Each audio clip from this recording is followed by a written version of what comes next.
who are you?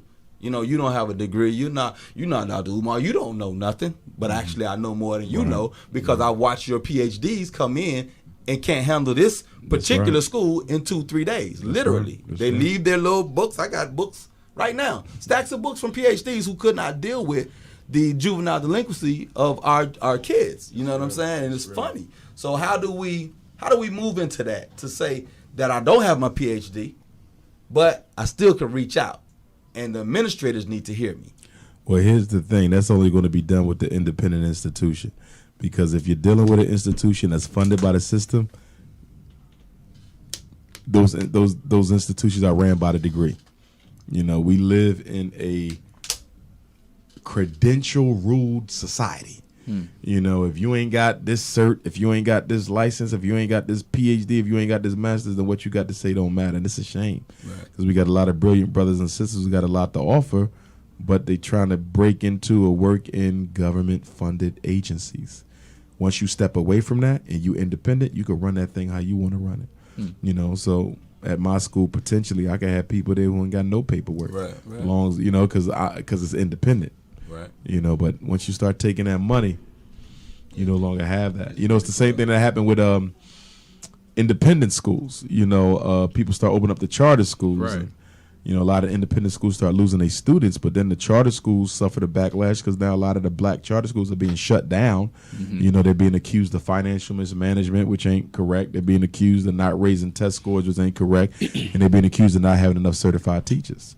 Which ain't correct. So, even the black charter schools are like white charter schools because ain't no brothers in them teaching because they ain't got the paperwork because you taking this free money to run the charter school and the state say if he ain't certified. He can't work there. Right. Whereas if you independent, you can have all the brothers you want working there who not take certified. this chance before I let Curtis ask the question. I'm going to let you speak to one of the millennials. I'm one myself. We're around the same age group.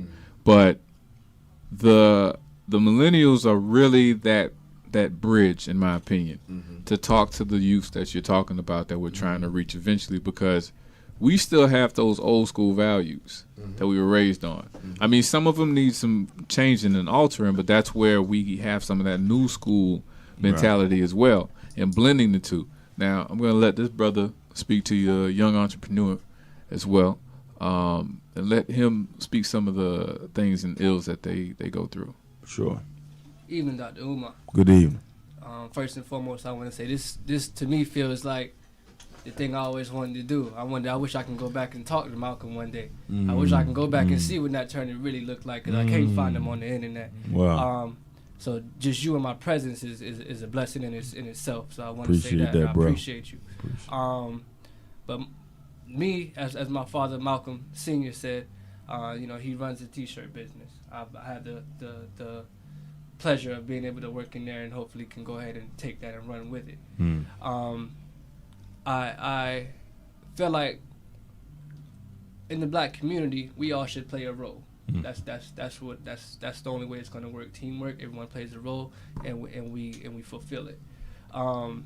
Me, I don't want to say when I was younger because I'm still a young man, 24 years old, but before I knew what I know now, I guess you would say, I was kind of the cool fella. Learning some things, I kind of understood that the issue to some extent could be that black is not as cool to us as it could be, because the media is what's cool. The songs, like you said, Jeezy and Lil Wayne is what's cool. That's why the young generation is doing what they're doing. I created a clothing line that's called Jet Black. Since everybody wants to be fly, that's what the jet is for, and black is what I care about. So that's where we're at with it right now. Is it as far as that take on it, is that a okay definitely point or what's the word? Just what's the word I'm looking for? Is that a good angle to is that a good? That's the way. Yes, angle. sir. Is that a decent angle? I like it. Yes, very much so. Because I'm trying to go ahead and impact even the kids who are a little bit younger than me, even a couple dudes who are a few years older than me. Yeah. I like it. But it's just not necessarily the clothing line itself. What I'm saying is making black cool. We have to. Is what is my angle. Marcus on Garvey the said it. We got to sell the Negro to himself. Right. Yeah, you got to make it popular again for people to be proud to be African. Right. Yes, sir. So as far as making it cool, what are a couple ways that you feel that we can go ahead and push that? Seeing as how media is doing what it's doing on a day-to-day basis. You got to include popular art in it. So you're going to have to find youth who do everything that the non-progressives do, but in a progressive way. Graffiti, but positive. Mm-hmm. Rap, but positive. Spoken word, but positive. You know what I mean? Mm-hmm. Because the art forms is how you relate to the generation. Mm-hmm. So you got to stay within them.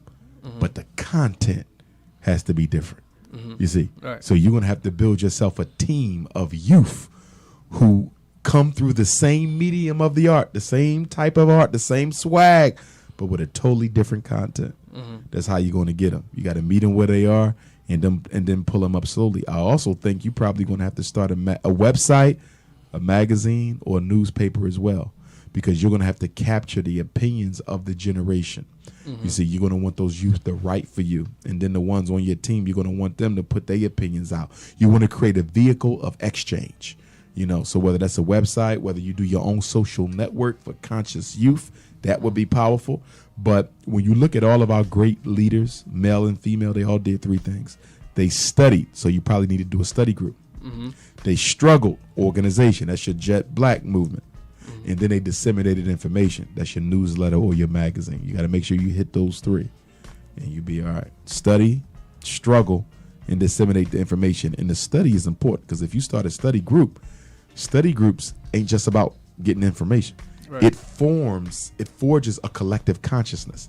Those same 20 coming every week, they might be all over the place when they first meet, arguing over everything y'all read and talk about.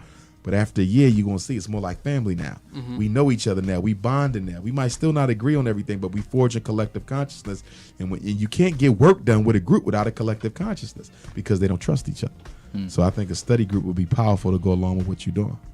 Appreciate you. And another question, and I know you. I hate to bring up the homosexuality again. I don't mind. But it comes up a lot more often everywhere else. But to me, back to the system, I feel like I mentioned to my father the other night, I feel like homosexuality is like the next chamber that they just released. Like it's so rapid right now that it's deteriorating the black man so fast that it's so aggravating to anyone who can see it. Yep. Even to someone like a little boy who idolizes basketball.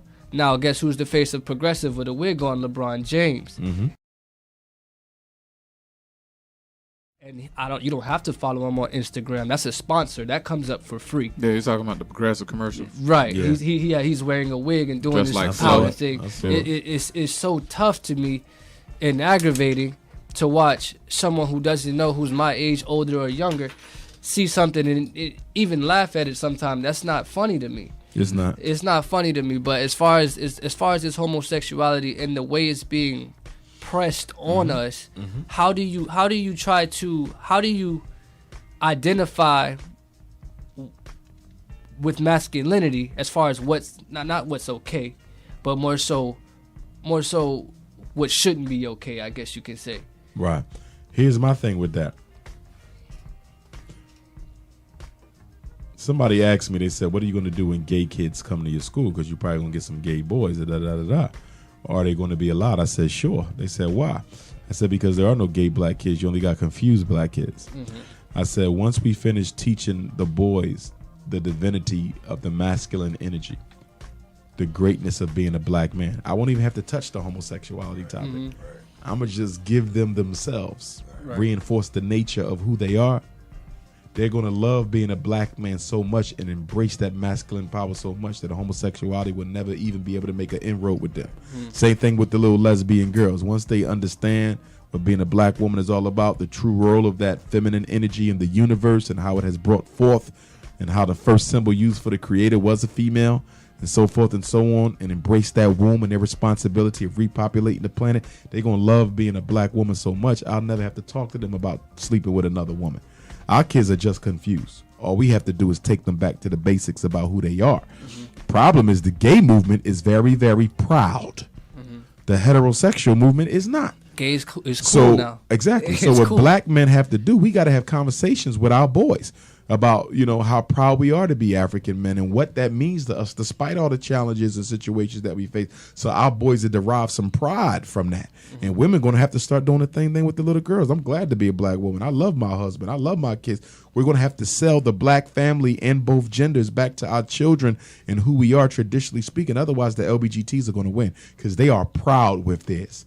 And our children are not seeing proud black folks speak up about the black family and traditional types of gender roles and responsibilities.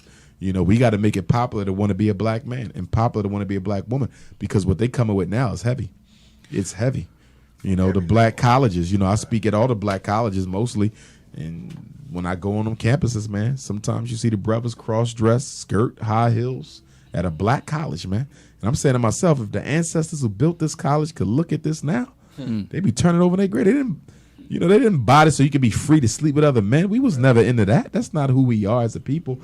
And the thing about it, what black people need to understand, this whole thing is about population control. Homosexuality is birth control. Two men can't have a child. Neither can two women. This is about extermination. And we don't even see it. We think we all caught up in civil rights and family rights and people should be able to live their life. The government is pushing this because they know it is a very, very powerful tool. That's why they over in Africa, pushing it in Africa, threatening African countries that if you don't legalize homosexuality, we're going to cut off your federal aid. Why is that so important? Because if I could convince Africans not to repopulate, to just cohabitate with people of the same gender, I start cutting the birth rate down. Those numbers start dwindling. This is an extermination campaign. The police brutality, the abortion, the incarceration, the black on black crime, and the homosexuality are all part of the same extermination package. They go hand in hand, and black people do not see it. Well, let's speak on your return back to Miami. Yes, sir. Saturday, May 9th. Saturday, May 9th, I'll be coming back. I'm hoping all the listeners come on out. It'll be at the Monument of Faith Ministries, 1956 Northwest 183rd Street in Miami Gardens. Please come on out. Dr. Umar Johnson. This will actually be my first time presenting in Miami in 3 years. It's been a long time, so I'm looking forward to it. If anyone has any questions, they can call 561-707-3188. I repeat, 561-707-3188, or you can email Dr. Umar Johnson, Florida at Yahoo, DRUMAR Johnson, Florida, Dr. Umar Johnson, Florida at yahoo.com. And I'm going to touch on everything. The title of the lecture is Intellectual Insurrection, Black People versus Everybody. And that's what I'm going to talk about. How we don't have no friends. All we got is each other. We got issues with every community in this country, including the country, and how our backs are up against the wall, but how we can win. We can still win this situation. Right. Intellectual insurrection, trying to motivate our people to see things a little bit differently. Folks want tickets, you can go to Prince of Pan-Africanism with a K. We spell Africa with a K. Prince of Pan-Africanism.eventbrite.com. Also, if folks need the flyer, they can text me for the flyer, 215-989-9858. Again, 215-989-9858. Also want to let your listeners know